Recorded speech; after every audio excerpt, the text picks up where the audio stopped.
lots of soldiers around and roadblocks look like they're being set up.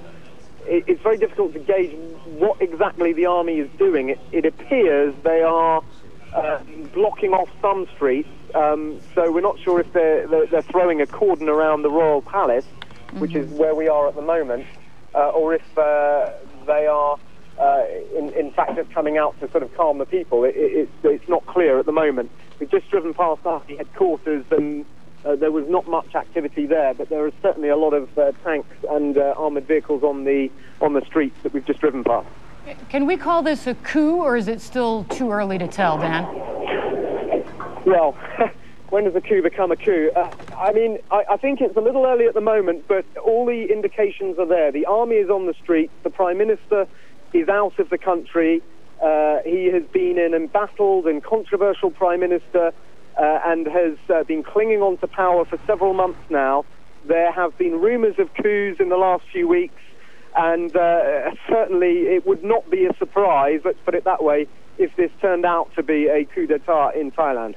Any signs of violence at this point, Dan? I mean, we're seeing pictures there of the military taking up what we're hearing are key positions in the Thai capital, but any sign that this is a violent revolt?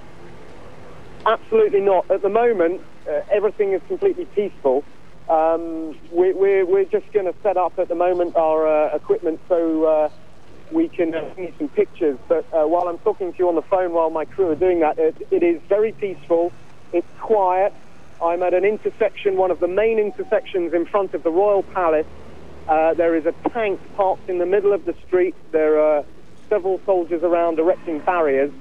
And at the moment, the streets are fairly quiet. There's a few people standing around on phones and a lot of soldiers. What about we were hearing reports of some of the soldiers, and even from the Deputy Prime Minister of Thailand speaking to us from the U.S. actually just a few minutes ago, that the army has surrounded television stations and government buildings. Are they in control of those buildings at this point? I can't confirm what the situation is at the television stations.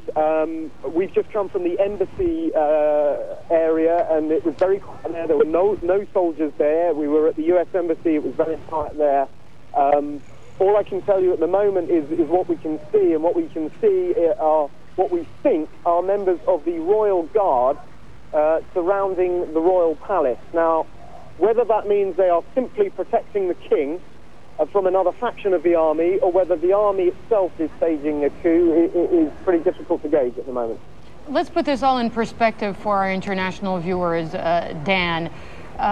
What is the internal Thai political situation that may have led up to this attempted coup, or coup if it goes through? And how important is it regionally that Thailand remains stable?